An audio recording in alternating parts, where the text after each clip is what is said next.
안녕하세요. 오늘도 주님 안에서 믿음으로 꽉 찬 알곡이 되기 위해 성경 묵상의 시간을 허락하신 하나님께 감사와 영광을 올려드립니다. 2월 3일 화요일 묵상 말씀을 시작하겠습니다. 우리는 무엇을 믿어야 할지, 어떻게 살아야 할지, 어디로 가야 하는지 늘 묻습니다. 예수님은 그렇게 망설이는 사람, 의심하는 사람, 아직 확신이 없는 사람을 부르시며 믿음으로 초대하십니다. 하지만 주님은 당장 이해하라고 강요하진 않으십니다. 그보다 먼저 함께 있어 보자고 권하십니다. 주님의 초대에 응하며 나아갑시다. 오늘의 제목은 와서 보아라입니다. 세례 요한의 증언에 안드레가 따르고 안드레의 증언에 베드로가 따릅니다.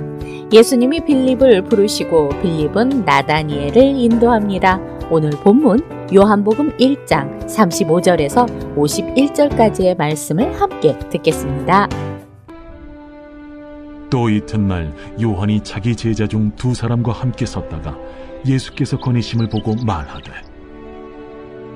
보라, 하나님의 어린 양이로다. 두 제자가 그의 말을 듣고 예수를 따르거늘 예수께서 돌이켜 그 따르는 것을 보시고 물어 이르시되 무엇을 구하느냐?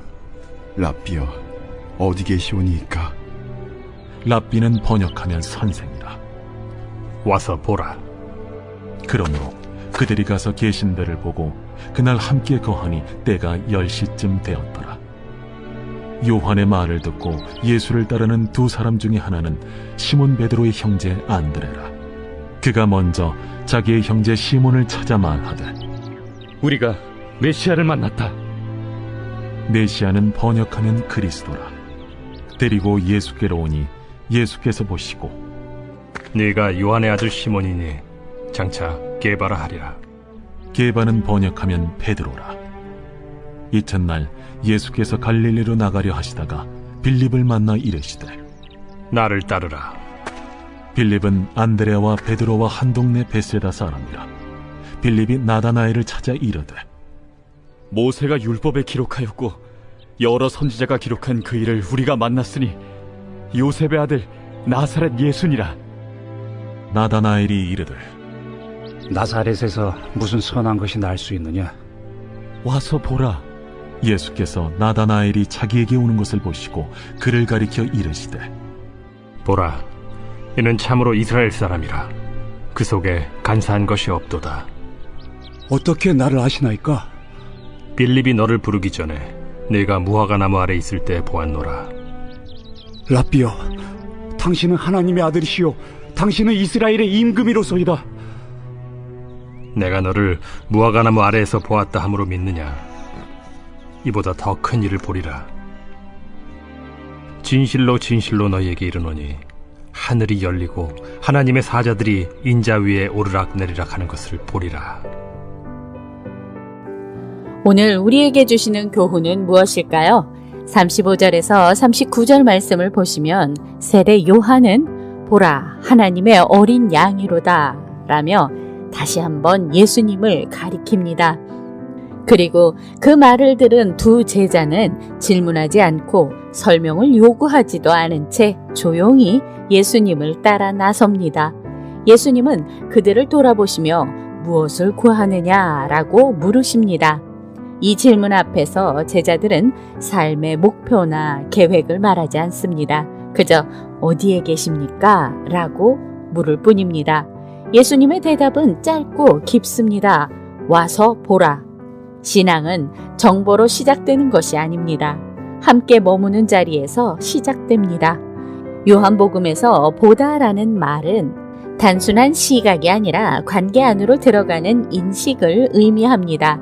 예수님은 자신을 설명하지 않으시고 직접 경험하도록 초대하십니다. 신앙은 들어서 아는 것이 아니라 함께 있음으로 알아가는 것입니다. 40절에서 42절 말씀을 보시면 안드레는 예수님과의 만남 이후 가장 먼저 형제 시몬을 찾아갑니다. 그리고 복잡한 설명 없이 우리가 메시아를 만났다라고 말합니다. 예수님은 시몬을 보시고 그의 현재가 아니라 그가 될 이름인 게바로 불러주십니다. 본문에서의 증언은 의무가 아니라 자연스러운 흘러 넘침입니다. 안드레는 설득하지 않았고 논증하지도 않았습니다. 그는 단지 자기가 만난 분에게 데려왔을 뿐입니다. 또한 예수님은 시몬을 변화된 모습으로 부르기 전에 이미 변화될 존재로 바라보셨습니다.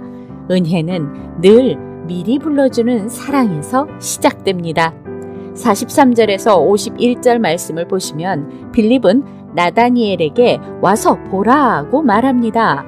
모세와 선지자가 기록한 그분을 만났다고 하자 나다니엘은 나사렛에서 무슨 선한 것이 날 수 있느냐 하며 냉소적인 반응을 보입니다. 그러나 빌립은 논쟁하지 않고 다시 와서 보라고 같은 말을 합니다. 예수님은 나다니엘의 마음을 이미 알고 계셨고 그를 정죄하지 않으시고 그의 진실함을 먼저 인정하십니다. 그 순간 나다니엘이 당신은 하나님의 아들이시오, 당신은 이스라엘의 임금이로소이다 라고 고백합니다. 이렇듯 의심은 배제의 대상이 아니라 만남으로 초대되어야 할 대상입니다. 신앙 고백은 기적보다 관계적 인식에서 나옵니다. 예수님은 의심을 제거하지 않고 의심하는 사람을 직접 만나주심으로 믿음으로 이끄십니다. 의심이 싹틀 때 설명으로 버티려 하기보다 다시 주님 앞에 나아가기를 결단합시다. 그리고 다른 이들에게도 와서 보라고 말하며 정답이 아닌 주님께로 가는 길을 제시하며 함께 걸어갑시다. 기도하겠습니다. 하나님, 오늘 우리에게 주신 말씀대로 와서 보라고 부르신 주님처럼 우리도 와서 보라고 주님께 인도하는 증인의 삶을 살아가게 하여 주시옵소서. 예수 그리스도의 이름으로 기도드립니다. 아멘. 말씀은 이제 끝났지만 부르심은 지금부터 시작입니다. 와서 보라고 하시던 주님의 초대는 책 속에 머물지 않고 우리의 오늘로 흘러갑니다. 설명할 수 없는 순간에도 주님을 따랐던 제자들처럼 우리도 오늘의 자리에서 그분을 가리키는 삶으로 살아가기를 소망합니다. 다시 의심이 찾아오고 길이 흐려질 때마다 와서 보라는 주님의 한마디를 마음에 품고 흔들리지 않는 신앙의 길을 걸어가며 오늘도 광야 같은 세상에서 하나님의 말씀으로 승리합시다. 저는 내일 다시 찾아뵙겠습니다.